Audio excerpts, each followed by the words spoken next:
Assalamualaikum and hello everyone, especially to Dr. Sam. I'm Farihah and today my friends and I will be presenting about the HR practices in Malaysia. We have chosen Intel Malaysia Sdn Bhd as the local-based company to be compared with the US Advanced Micro Devices, or better known as AMD Incorporated.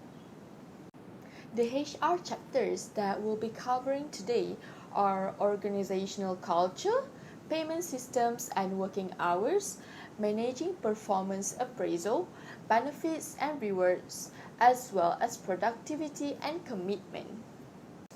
So, before we get further into the explanations, I have a question to ask. Does that Intel logo look familiar to you? It should be, especially if you own a laptop, PCs, or desktops. Intel is a technology company that values their employees, as companies do for people who work for them, right? But in their own way. Therefore, my friends and I will be highlighting the human resource practices through the 4 virtues or values that the company offers, which are pay and recognitions, benefits and services, learning and career, as well as life and community. With everything being said, I will pass the floor to Ainnur to proceed with the presentation. Assalamualaikum, I'm Ainnur and I'll be talking about the organizational culture that Intel Malaysia has that is unique and important to have and should be taken as example by other companies in Malaysia. Most people would know Intel as one of the developing companies when it comes to silicon innovation, developing technologies, products and initiatives for our community. But did you know that Intel Malaysia is considered to be the most complex offshore side of Intel? Well, at Intel, they believe that a workforce made up of people with unique experiences, various point of view and diverse skill makes them a stronger company.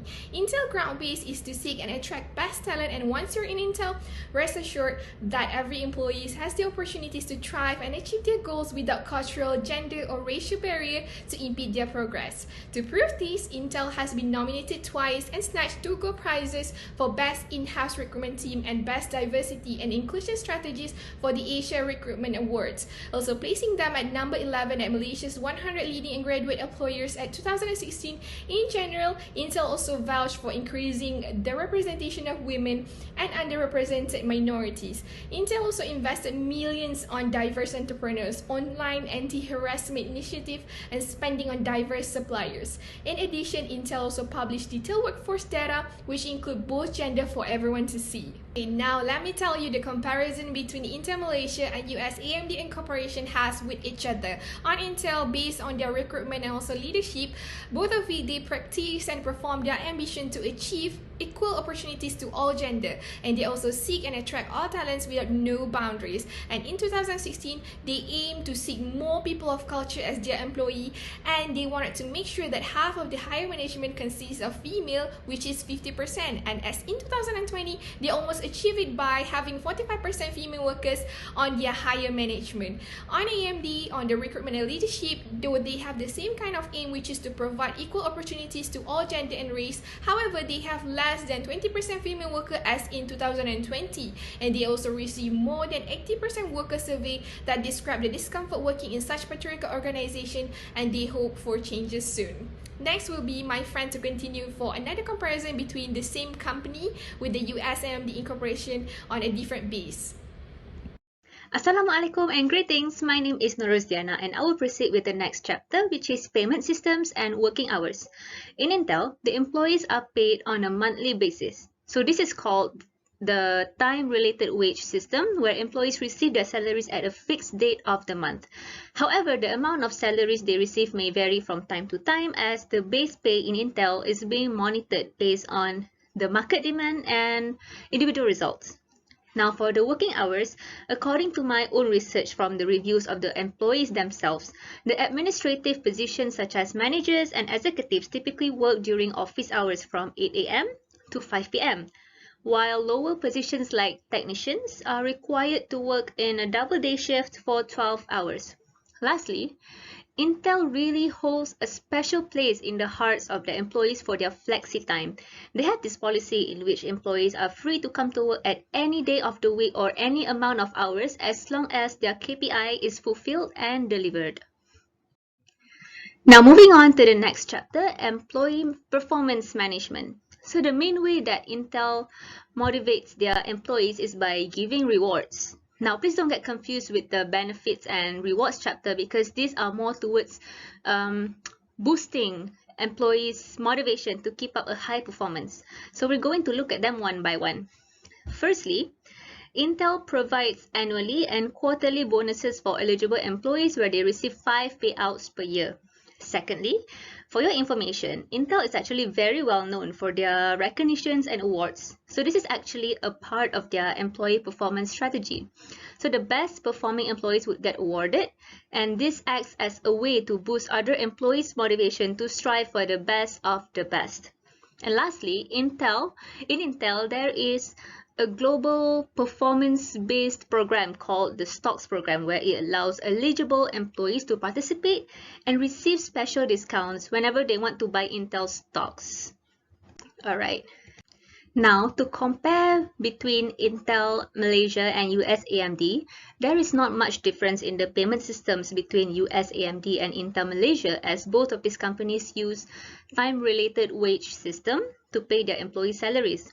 But as for employee performance management, you have heard about how Intel Malaysia have awards, recognitions, and specific programs to motivate their employees. US AMD, on the other hand, follows a pay-for-performance philosophy. So basically, the higher the performance, the more money you make. They are more straightforward in this matter. So that's pretty much it for these two chapters. Now I will pass the floor over to the next presenter to proceed. Thank you. It's me again, Farihah. And now I will highlight and explain a little bit about what Intel Malaysia Sdn Bhd has to offer for benefits and rewards. The first benefit is healthcare coverage, in which medical, vision and dental, wellness, vaccinations, and etc., as stated in the slide, are covered. As for time off, there are vacation and holidays, medical leave, maternity and paternity leave, and also additional leaves. These two benefits sound common, right? As most companies would offer these benefits as well. So let's have a look at the other benefits. Okay, as for subsidies and services, we can see that Intel offers for reduction of loan interest for vehicles and homes. This company also provides various amenities such as gyms, fitness classes, vegetarian cafe, and such for their employees. Although the retirement benefit that Intel offers is APF, which is a statutory benefit. Last but not least, educational fee assistance is mentioned, where Intel is willing to assist its employees who are working to get a degree related to their job or position. Scholarship opportunities are also provided by Intel. Did you notice how most of the benefits are non-statutory or optional? Only EPF, the one under retirement benefit, is statutory. Moving on to the next slide, let's have a look at the comparison between Intel Malaysia Sdn Bhd and the US AMD Incorporated. This table shows a general comparison between these two companies. As you can see here in the table, the similarities that both companies share is that they do not offer financial services and allowances. The only difference is that Intel Malaysia offers subsidies and services benefit for its employees, while AMD doesn't. Other than that, both companies offer pretty much the same benefits. That will be all from me. My friend Khalish will be presenting now. Thank you.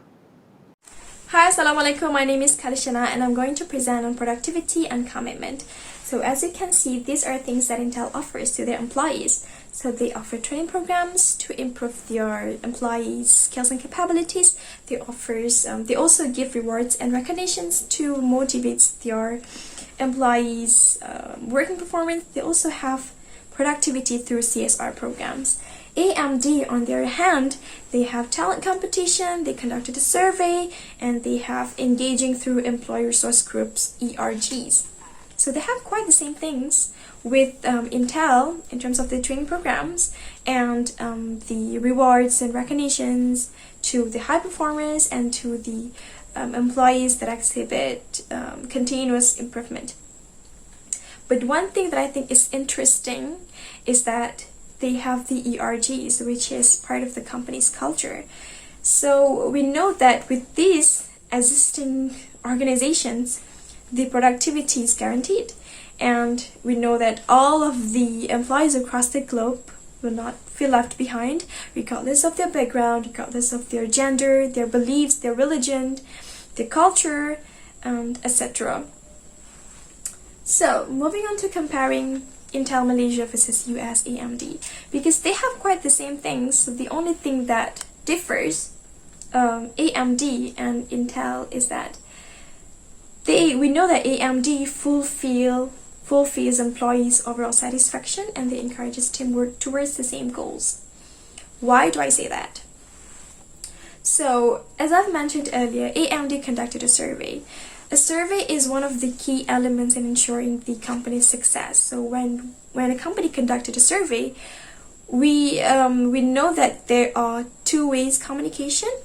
We know that the companies take into account the employees' feedback. So a survey is conducted to know whether the employees are satisfied with the company's working culture, benefits, with the whether the employees really understand their job. So that is what differs AMD from Intel. So, in conclusion, these are the HRM practices, as mentioned by me and my group mates, that we think are unique and should be implemented in all companies in Malaysia. Thank you and Assalamualaikum.